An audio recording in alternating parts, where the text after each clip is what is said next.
Donc dans les fonctions de data que vous retrouvez dans Formule, il y en a plusieurs, on va en découvrir plusieurs, mais si on a vraiment une à retenir, c'est aujourd'hui. Si j'écris est égal à aujourd'hui, alors je peux double-cliquer ici ou appuyer sur tabulation pour qu'il finisse d'écrire pour moi. Il y a pas d'apostrophe hein, sur l'aujourd'hui. On ferme la parenthèse. Là, il me dit simplement dans le mode d'emploi, il me dit bah, tu ouvres la parenthèse et puis tu fermes la parenthèse. J'appuie sur Entrée et il me donne la date du jour.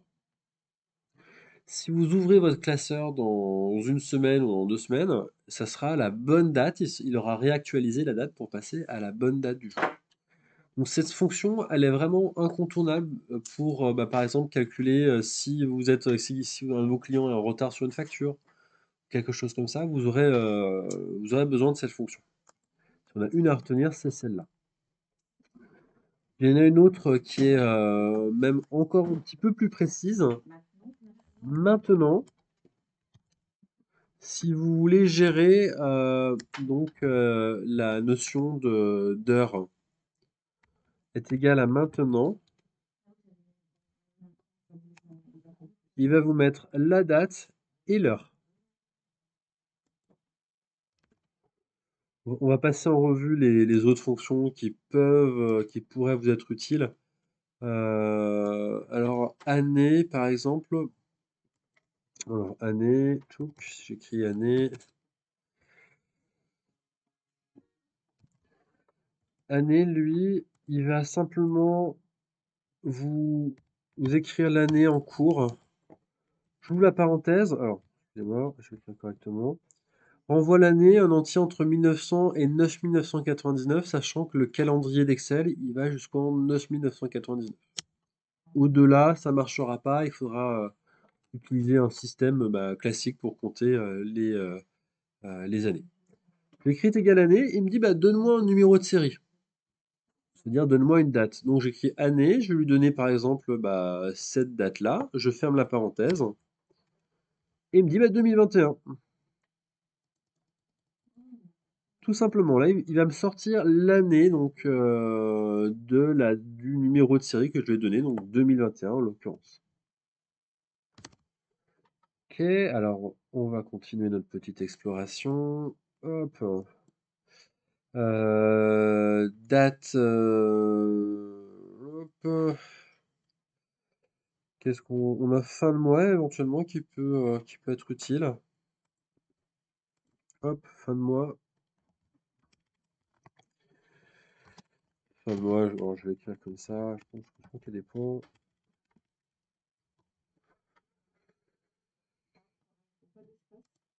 Fin de mois, hop. Alors, je vais écrire une date. Pour écrire la date du jour, si j'ai pas envie de taper, si j'ai envie d'aller un petit peu plus rapidement, je peux faire CTRL point virgule. Là, il va me sortir la date du jour.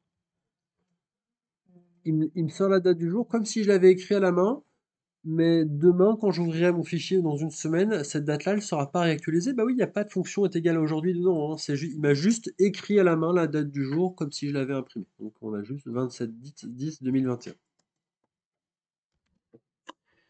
Donc fin de mois, il va vous donner en fait le dernier jour du mois.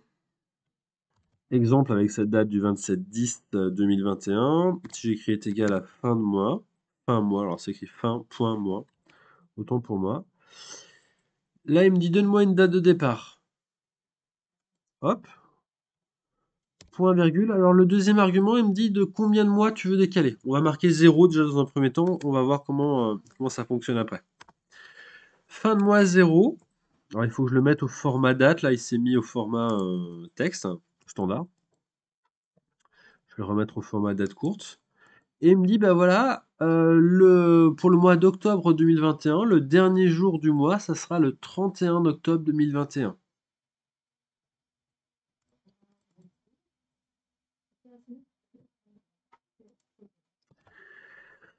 Le deuxième argument, donc là, le premier, dans fin de mois, il dit donne-moi une date de départ. Donc on lui a donné le 27-10-2021. Et après, il dit de combien de mois tu veux qu'on décale.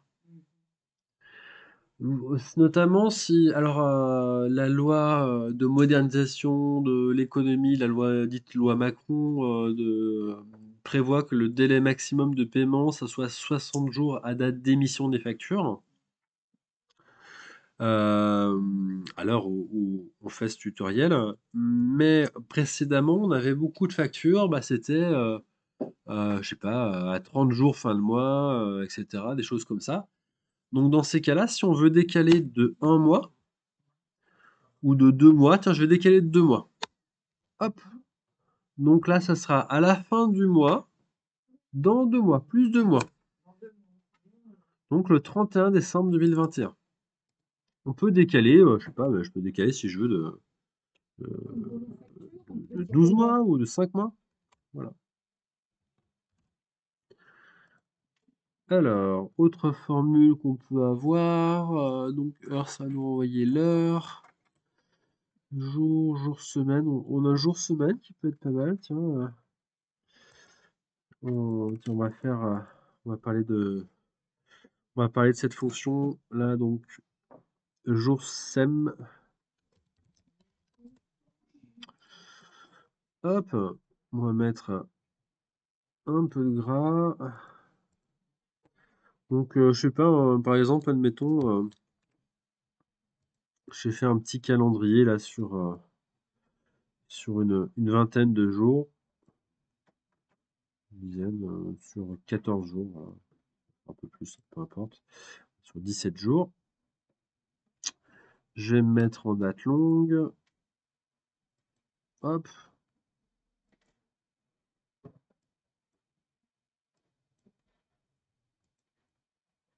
Ok, alors j'ai fait mon mini planning.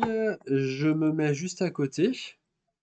On peut utiliser la fonction jour-semaine. Là, je vais lui dire, bah voilà, mon numéro de série, c'est le mercredi 27 octobre. Point virgule. Type de retour. Donc on a plusieurs types de retours. Là, il va me dire, par exemple, le dimanche, ça commence par un 1 et le samedi, ça sera un 7. Donc, suivant voilà, la manière dont on veut l'afficher, on peut choisir un retour différent. Je vais rester sur le premier type de retour, là, ça me paraît bien. Je ferme la parenthèse, j'appuie sur Entrée. Et là, en fait, il va tout simplement de me donner une série, donc me dire, bah voilà, ça c'était le 4e jour de la semaine, ça c'était le 5e, le 6e, le 7e, le samedi, on est le 7e, le dimanche c'est le premier jour de la semaine. 1, 2, 3, 4, 5, 6, 7, 1, 2, 3, 4, 5, 6, 7, etc., etc. Il va identifier le jour, qu'on soit en date longue ou en date courte, hein, d'ailleurs, hein, pour me dire, bah ça c'est le 4e jour de la semaine, le 5e, le 6e, le 7e, le premier, le 2e, le 3e, etc., etc.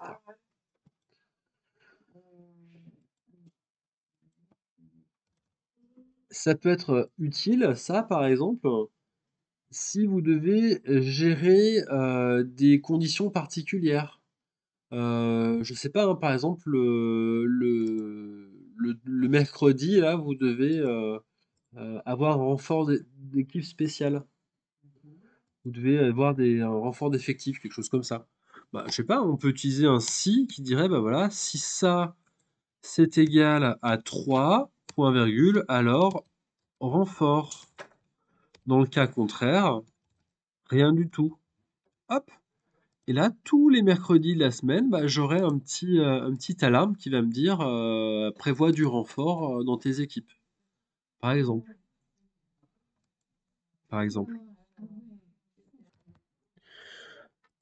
On peut aussi avoir les numéros de semaine.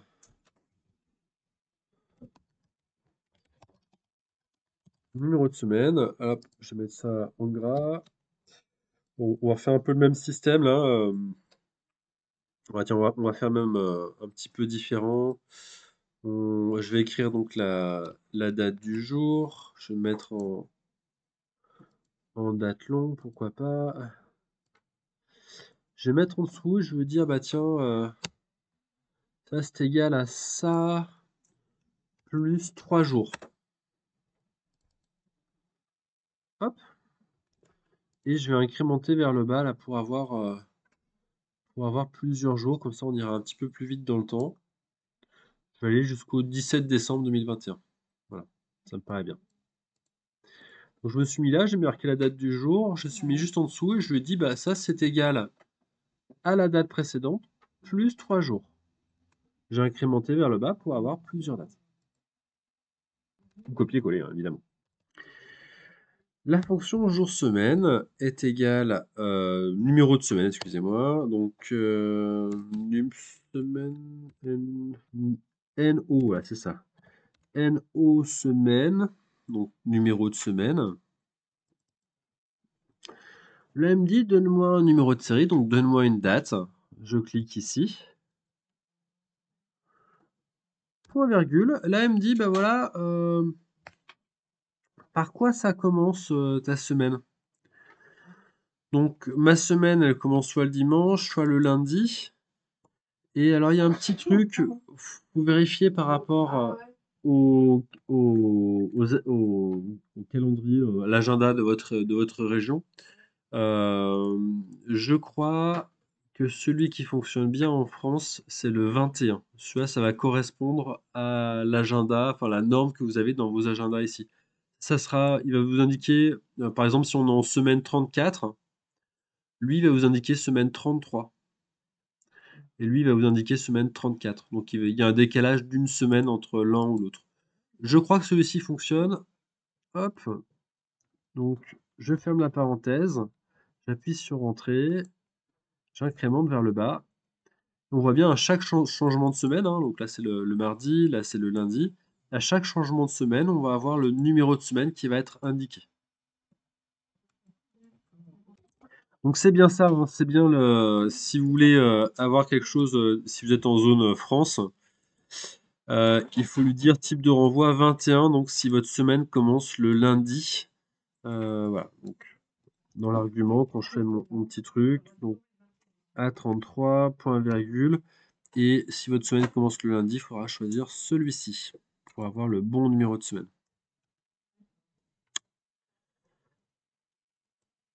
Voilà, ce qui peut être pratique pour faire un planning. Avec les semaines paires, les semaines impaires, on peut gérer ça aussi, les semaines paires et impaires.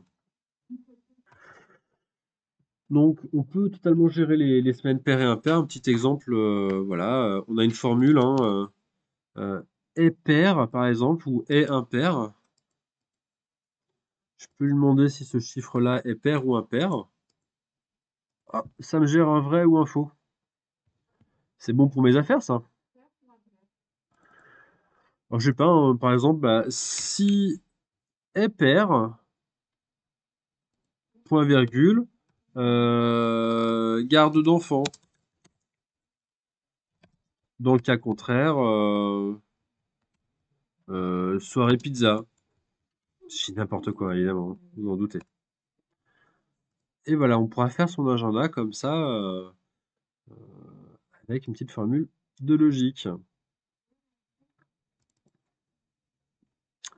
Donc, le test de logique, on va lui demander, voilà, est-ce que ce numéro est pair ou impair? Et en fonction, ça va nous générer un vrai faux. Donc, on pourra ajouter un si par ici pour générer un résultat. Si le numéro de la semaine est pair, alors garde d'enfant. Dans le cas contraire, soirée pizza ou apéro, voilà.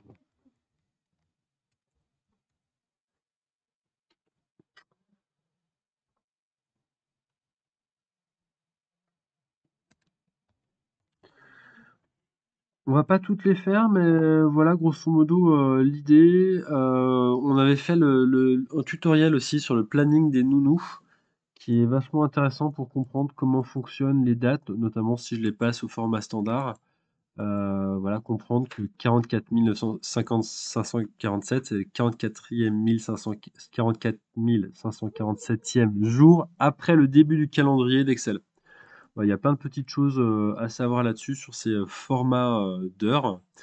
Voilà, alors on va plutôt se concentrer nous sur les formules de date et d'heure. Euh, Qu'est-ce qu'on peut avoir qui peut être sympa? On peut avoir, éventuellement mois décalé. On va l'avoir, on va quand même l'avoir.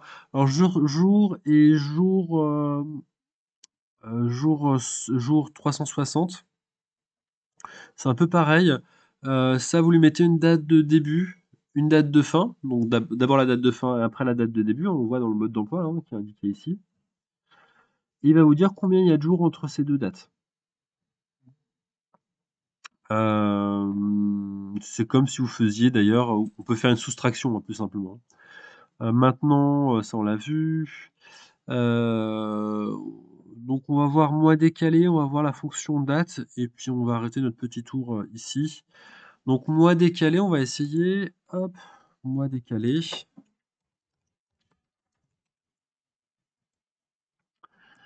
Hem, donc admettons que vous soyez né, et bah, le 27, 10 2021.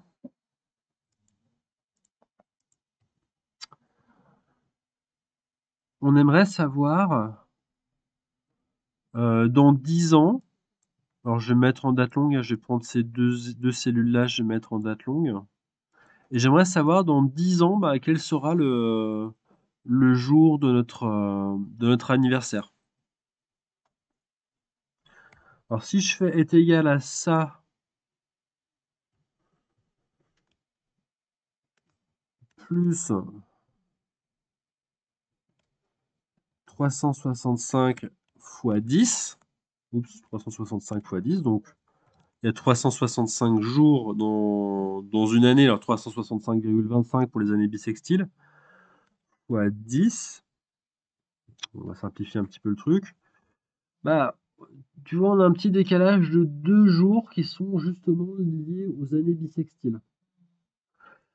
Bon, vous allez me dire: c'est pas trop gênant, bon et cetera», mais parfois, si on veut vraiment des calculs très précis, ça va nous poser des soucis. Donc on peut utiliser mois décalé si on veut vraiment être très précis. Bah, je vais dire: «Bah, voilà, mois décalé, prends une date de départ, point virgule, oups, la date de départ, donc c'est le 27 octobre 2021, point virgule, et si je veux décaler par exemple de 12 mois ou de 24 mois ou de 120 mois, dans le cas précis, 10 ans c'est 120 mois. Mois décalé va me donner donc des résultats beaucoup plus précis, va me donner des résultats exacts, hein, en réalité, hein. On décale, on donne une date de départ et on décale de X mois. Mois décalé. La fonction date. Alors, vous héritez d'un fichier où les personnes qui ont marqué, ils ont fait des petites colonnes avec marqué année, mois et jour. Année, je sais pas, ça va être 1998. Le mois, ça va être juin et le jour, le 31, le 27.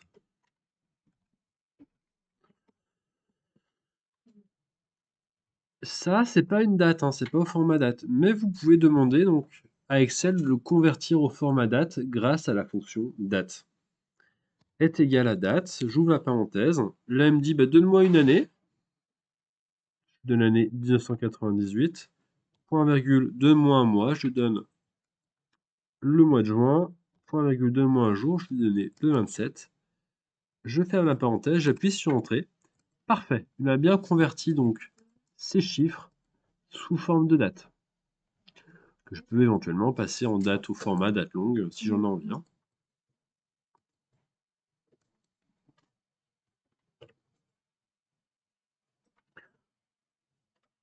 Ça va pour vous? Ouais?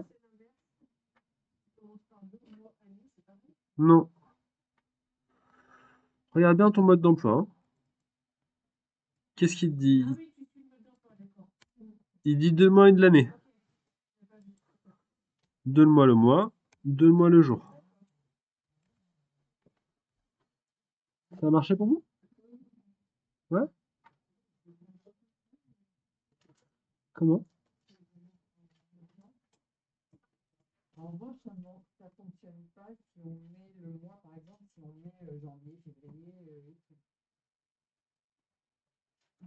Non, non.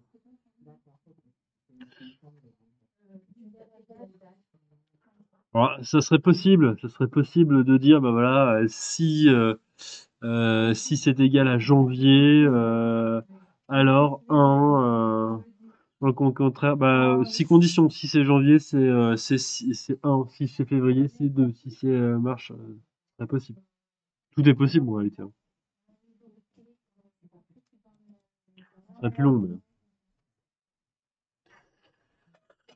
Date,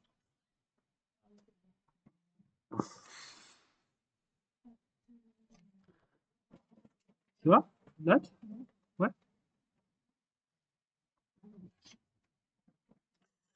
Date,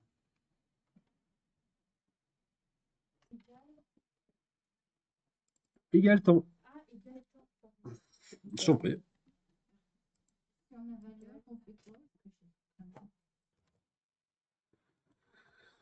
Hop. Voilà, donc il y a pas mal de fonctions différentes en date et heure. On va pas toutes les faire, c'est pas forcément utile. Je vais simplement vous en montrer une qui n'est pas référencée, donc il n'y a pas de documentation là, sur votre logiciel, qui s'appelle DateDiff, qui est plutôt pratique hein, si on veut des choses précises pour définir, par exemple, un âge précis.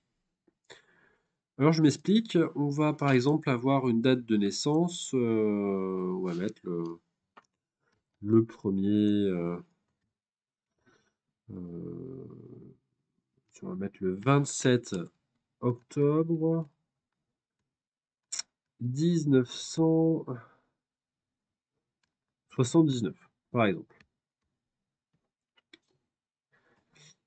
Comment on pourrait faire pour calculer notre âge? Vous pouvez mettre la vidéo en pause et chercher. Alors on pourrait effectivement réécrire la date d'aujourd'hui, hein, écrire ici la date du 27 et dire bah voilà, ça moins ça va me donner la date du jour. Si vous êtes né en 2000 et qu'on est en 2020, bah 2020 moins 2000, ça fait 20, ça fait 20 ans. Donc la date du jour moins la date de naissance, ça va nous donner donc l'âge. Alors par contre, ça nous le donne en jours. Ça, c'est la méthode si vous connaissez aucune fonction texte. Si vous connaissez quelques fonctions texte, vous allez faire, bah voilà, est égal à aujourd'hui, la date du jour, moins la date de naissance. Et on appuie sur Entrée. Là, il nous fait un truc, il se trompe, il pense qu'on est en train de calculer une date. Non, on est en train de calculer donc un âge, donc on repasse au format standard, hein. Dans notre cas précis, on a 15 341 jours. Si je fais aujourd'hui, moins la date de naissance du 27/10/1979. Si j'appuie sur Entrée, toujours pareil, hein, il essaie de repasser au format date. Donc là, il faut que je repasse au format standard. C'est le logiciel qui ne comprend pas trop ce que je veux faire. Voilà, c'est un petit bug du logiciel. Si je veux passer au format d'année, comment je fais? Il y a combien de jours dans une année? Il y a 365 jours. Avec les années bissextiles, on pourrait dire 365,25. Allez, pour se simplifier la vie, on va diviser par 365. Donc là, toute cette soustraction-là, le résultat de cette soustraction, c'est pour ça que je mets des parenthèses, je veux le diviser par 365. Et j'appuie sur Entrée. Alors encore une fois, le logiciel se trompe, il met au format date, il faut que je repasse au format standard. Ok, parfait. Donc le résultat, c'est que j'ai 42 ans et 0,3. Je veux dire, j'ai un peu plus de 42 ans. Donc là, on voit bien que c'est une solution qui fonctionne, mais qui est un peu approximative. Parce qu'il y a les années bissextiles, donc qui viennent un petit peu fausser la chose. Donc, bah, on a un résultat qui est un peu approximatif. Et même si je mettais virgule divisé par 365,25, on aurait un résultat qui serait pas parfaitement sur 42 ans. Tu vois, on a un petit reliquat qui reste parce que notre formule, elle est pas précise, pas parfaitement précise. Alors bon, entre nous, pour calculer des âges de personnes, pour faire ça comme ça, y a pas de souci. C'est vraiment si vous voulez avoir quelque chose de plus précis que vous allez utiliser DATDIF. Voilà comment DATDIF va fonctionner. Si vous voulez avoir quelque chose de plus précis, vous pouvez utiliser DATDIF. Donc il y a une fonction un petit peu cachée du logiciel. Donc là, si j'écris DATDIF, il va pas du tout me renseigner là. Voilà, il me laisse entre guillemets dans la panade, sans mode d'emploi, sans rien du tout. C'est juste que la fonction existe. Alors, on va regarder sur Internet le mode d'emploi, date diff Excel. Date diff, c'est pour date différence, la différence entre deux dates. Donc là, il me dit, ben voilà, tu me donnes une date de début, une date de fin, et qu'est-ce que je dois afficher après comme résultat? Donc la date de début, bah, c'est la date, le début de la période. La date de fin, c'est la fin de la période. Et qu'est-ce que je renvoie comme résultat? Donc A, je renvoie les années, M, je renvoie les mois, J, je renvoie les jours. Donc, ok, on va essayer. Il faut que je mette entre guillemets, apparemment. Donc date diff, date de début, point virgule. La date de fin, bah, ça c'est aujourd'hui, hein. Je peux écrire ça aujourd'hui comme ça. Je pourrais écrire la date du jour. La date du jour, si vous devez l'écrire dans une formule, on l'écrirait entre guillemets.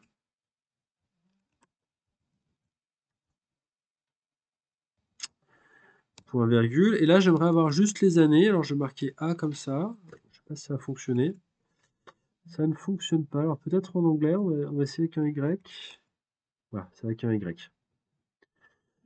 Alors, c'est un petit reproche hein, que je fais sur la documentation Microsoft. Il y a parfois des petites erreurs de traduction. On peut avoir des virgules à la place de point-virgule ou inversement, parce que en anglais, les séparateurs, souvent, c'est des virgules. Bref, il y a des deux, trois petits trucs qui clochent parfois. En l'occurrence, ici, il nous avait indiqué de marquer A en dernier argument, et en fait, c'était Y, comme hier en anglais. Et là, donc, date diff, je lui dis, bah, donne-moi le nombre d'années. Donc, la date de début, c'est A69. La date de fin, c'est la date du jour. Et tu vas m'enseigner donc sur les années. Les mois, donc ça doit être M, months, M. Donc une personne qui est née le 27 10 1979, elle a vécu 504 mois. Si je mets J, ouais, D, excusez-moi. Donc pour day en anglais, donc c'est 15 341. On retombe sur le même chiffre hein, qu'on avait ici, qu'on n'avait pas divisé par 365, évidemment.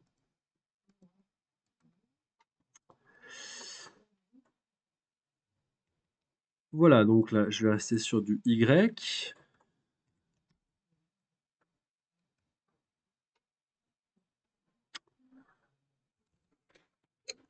On va changer un tout petit peu la date de naissance. On va la mettre le 7 février 1979. Donc là, on a toujours 42 ans.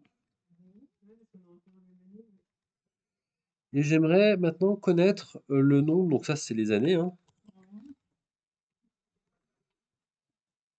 J'aimerais connaître donc, bah, savoir combien de mois j'ai. Oups. Alors pour savoir le nombre de mois que la personne a, on peut toujours utiliser date diff. Alors, si je lui fais donc date diff, donc c'est toujours pareil, la formule. Donc très honnêtement, je pense qu'il faudra, si vous n'utilisez pas tous les jours ça, il faudra que vous allez regarder pardon, sur Internet pour voir comment ça fonctionne. Donc on regarde vite fait sur Internet, on voit qu'il nous dit qu'il faut une date de début, une date de fin, il est où, maintenant, voilà. Une date de début, une date de fin et une unité. Donc, date de début, point virgule, date de fin, j'ai utilisé la fonction aujourd'hui, point virgule, et l'unité, là j'aimerais les mois, donc je vais mettre M, months en anglais, ou mois en français d'ailleurs aussi. J'appuie sur Entrée, là voilà, il me dit 512 mois.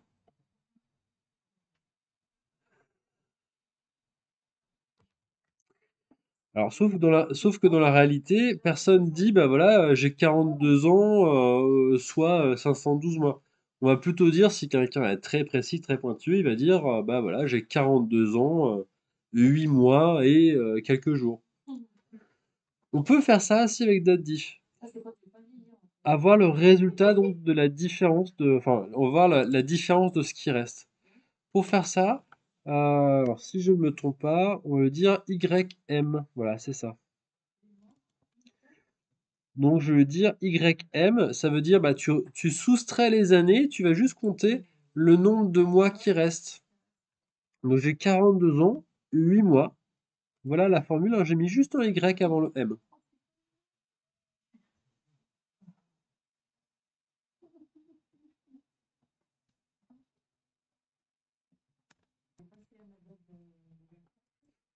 Jour, hop, les jours c'est le même principe, hein, donc est égal à date diff. Date de départ c'est ici, point virgule, la date d'arrivée donc c'est aujourd'hui. Donc en mettant aujourd'hui, bah, si j'ouvre mon fichier demain, bah, tout mon âge là se mettra à jour. Point virgule. Et ce que je veux donc, ce sont les jours en anglais. Day. 15 603. Voilà pour les jours. Et si je veux uniquement les jours, alors je crois que ça doit être quelque chose comme MD peut-être. On va essayer, voilà. Si c'est bien ça. MD. Donc ça paraît logique, hein, on est le 27/10/2021. Donc là, cette personne-là a 42 ans, 8 mois et 20 jours.